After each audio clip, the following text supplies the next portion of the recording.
Hello and welcome to our channel. My name's Jade. I'm Matt. And this is Keeping Up with the Kennys. On our channel, we talk a little bit about personal finance, personal development, and our debt-free life. If those things sound interesting to you, make sure to hit that like and subscribe button down below. In this video, we are going to talk about a frugal living tip of how to stick to a budget. Budgets are super important when you are trying to get out of debt and remain out of debt. They're something that we use all the time, and these are the tips that we have for you to stick to a budget during your financial journey. So without further ado, let's get into this video.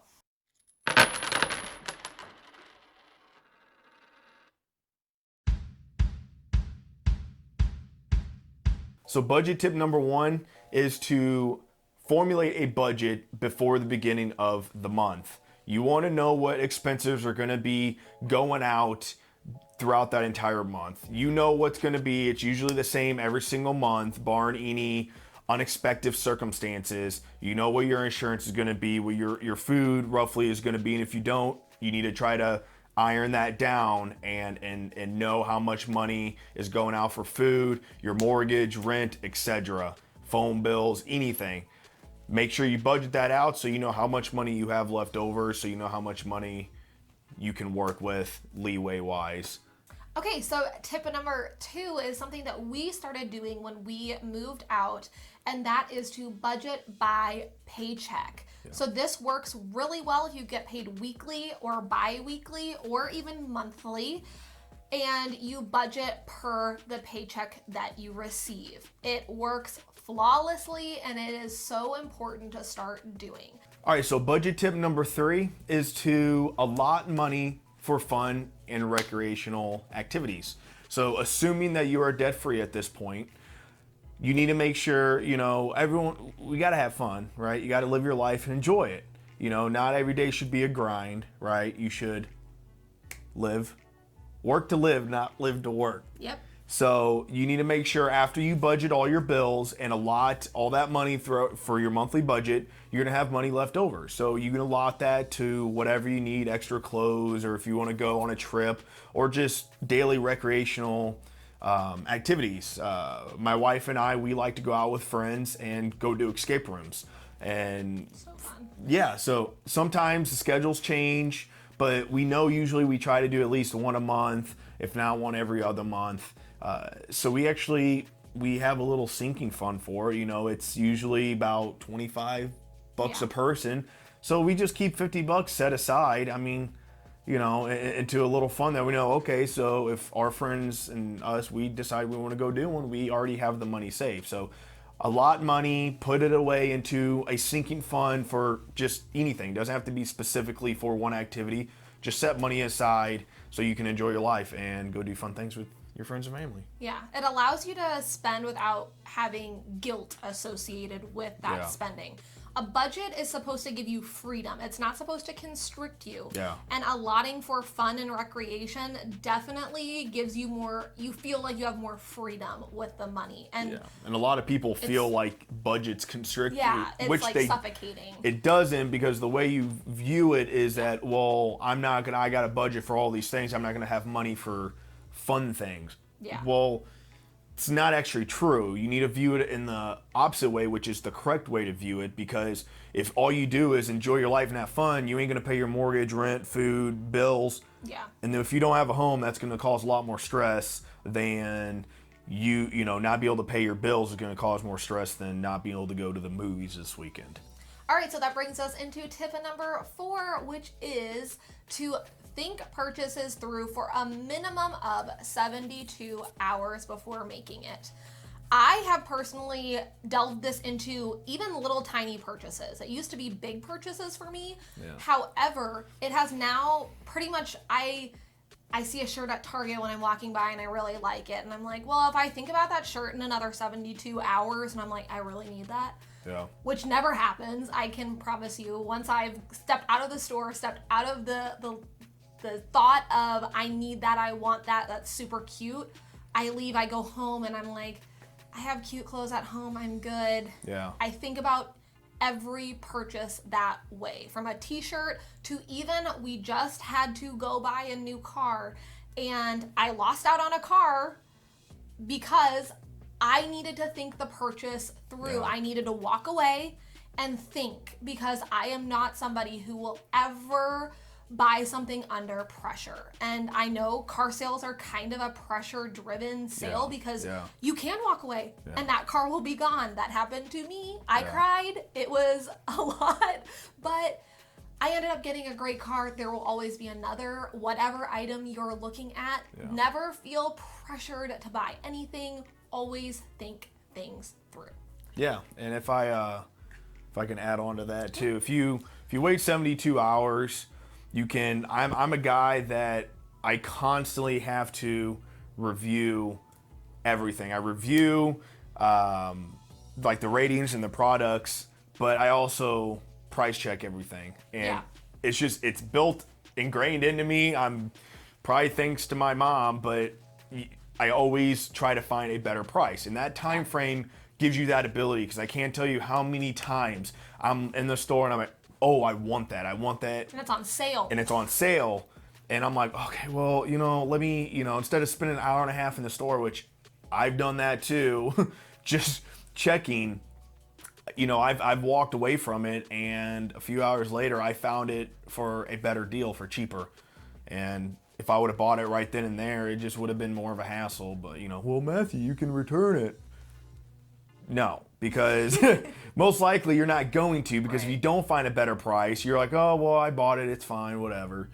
So take that time, research it, find the best price check it. Yep. And on to the next one. All right, so budget tip number 5 actually incorporates planning your meals for the month, which we talked about in our last video. So you check that out, 10 frugal habits. And that was how to stay frugal, but planning out your meals and how that helps with budgeting. So if you plan out your meals, you know how much it's going to cost. Yeah. So it's to add on, but it's also to know what you're really going to spend every month. Because before Jade and I started to get good at doing, having a budget, implementing a budget, we sometimes would spend $150, and other month we would spend $400 or $500 a month. I think it was more like, on most months we would spend like $700 because we were eating out. We ate out a lot.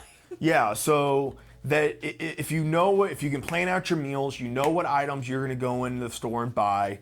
Don't go in the store hungry. We all know that. Don't do that.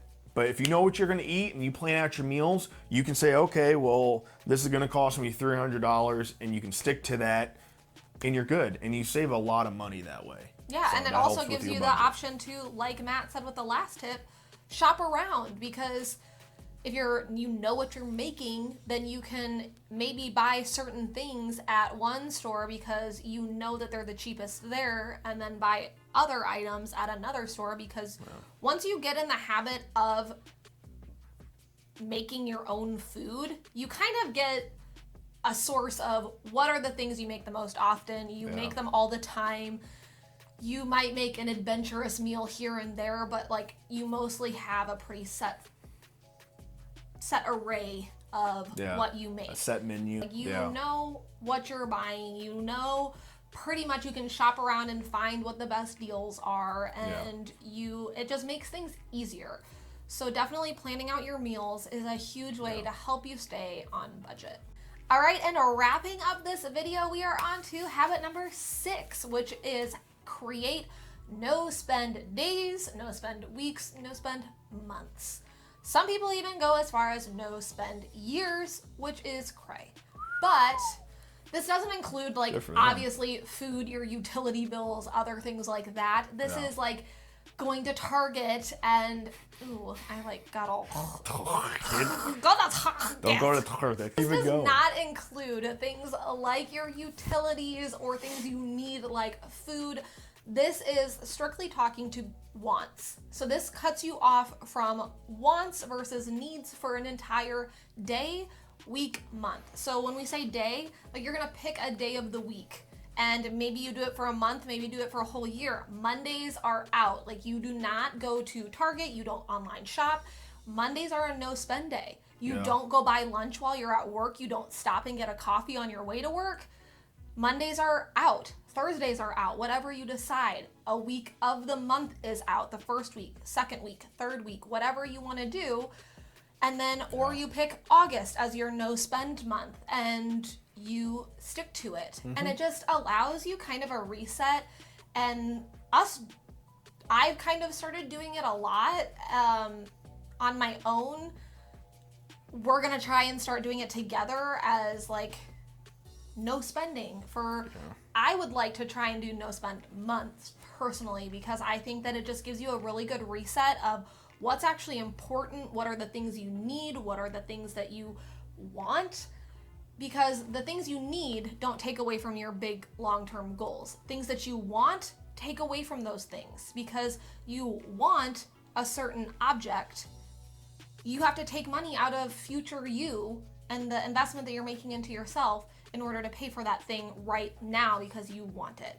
So no spend days, weeks, months, years are super great ways to kind of reevaluate and stick to your budget. Yeah. Again, back to the food, because I know my family did it and every family does it during the week. Parents don't want to come home. They don't want to cook for their children. It's a long day. They're tired, so they order pizza or they order Chinese, whatever they order. Well, then come Friday night, it's the weekend. Let's go out with the friends. So either way, you're going to justify, well, during the week, it makes sense to buy food because you're tired because you worked all week. Well, then it's the weekend. You want to go out and enjoy your life. All right, guys. So that is our 6 budgeting tips to help save more money, give you a better life, and to build a better future for you, your spouse, your family as a whole. So if you like this video, please like and subscribe to the channel. Stay tuned. We're going to have tons more videos. We have a lot of great ideas. It's going to take some time, and I think you guys will really enjoy it. So look forward to seeing you guys next time. See ya. Bye.